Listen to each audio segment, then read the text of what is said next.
Matthew. 2-1 defeat here at Cliftonville. Give us your thoughts on it.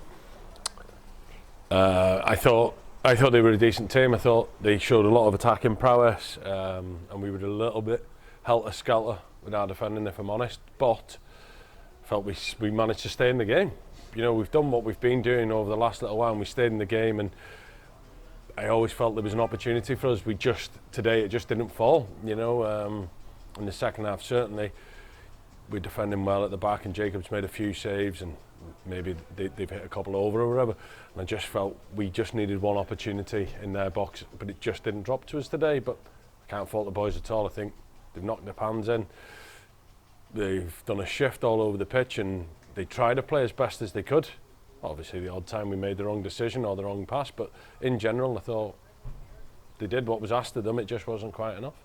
As a spell in the first half for Cliftonville, looked like they could have run away with it, and it was Jacob Carney really that stopped that. Yeah, look, we went, like I said, we were a bit raggedy for about 10 minutes, and I felt we were caught out with pretty simple football. It wasn't like it was intricate stuff that we were expecting. It was a couple of long balls over the top that done us for the 2 goals, and then it looked like the tactic. They were obviously, the 2 centre forwards had decent movement. They were trying to find them from a deeper range, and we couldn't get to grips with it.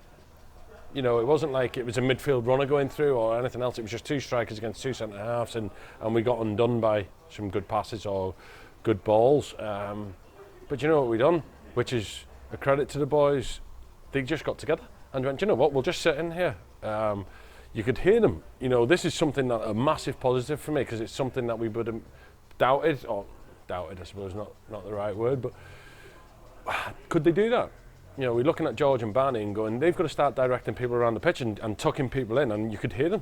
I don't know if you boys up here could hear it, and they're starting to tuck people in, and they're actually getting a grip of the 2 centre halves and saying, get in tight here, get the 2 full-backs in tight, and it just enabled us to just compact the pitch a wee bit for 5 or 10 minutes and just shut up shop. You know, it was too late, the horses bolted, it was 2-0, but it showed a side. I thought, do you know what, yeah, all right, we're not winning them, we didn't win the game, but things like that are pleasing me now.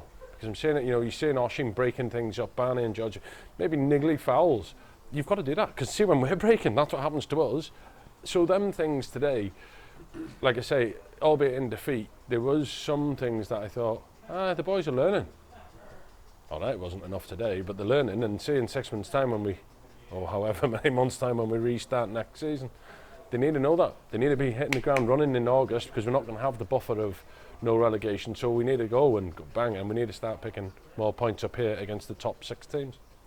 Yeah. Towards the end, we were really pressing without really creating a whole lot. Yeah. It felt like from set pieces were going to be our best opportunity, because they were dangerous. Yeah, but I just don't think we got enough. We certainly didn't get any corners in the second half, because I felt there was a penalty for us. Because you've seen it in the first half, there was rugby tackles left, right, and centre, and you know, I'm not saying we were in the refs here, but eventually he's going to give something, but we didn't get ourselves enough time or enough quality to get it in there.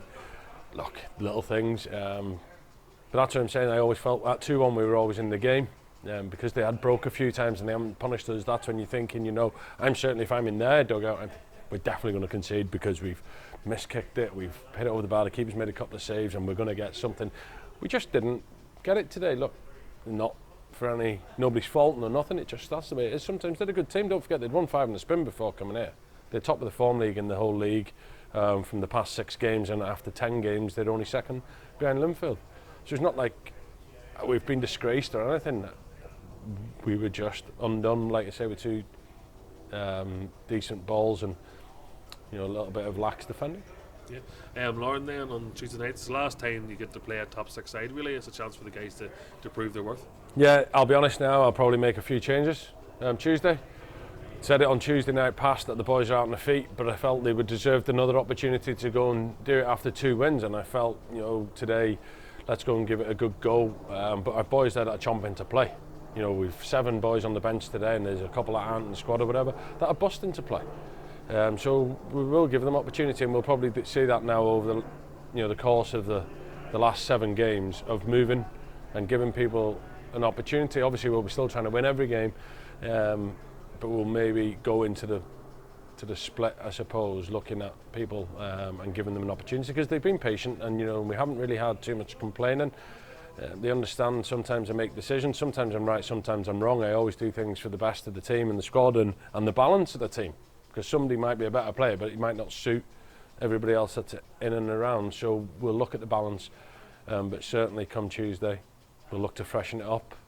Defenders probably won't get a rest, but certainly the front six, because I think we've enough bodies there and we've enough good players that are ready to come in and play, and then we'll look at it again obviously the next Saturday, Warren Point away, and then for us the big one's the Irish Cup against Ballymena.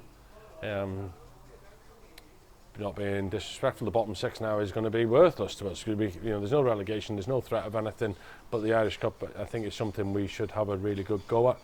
We've been close to Ballymena on the occasions we've played them this year, and I really certainly want to target that game a week on Tuesday.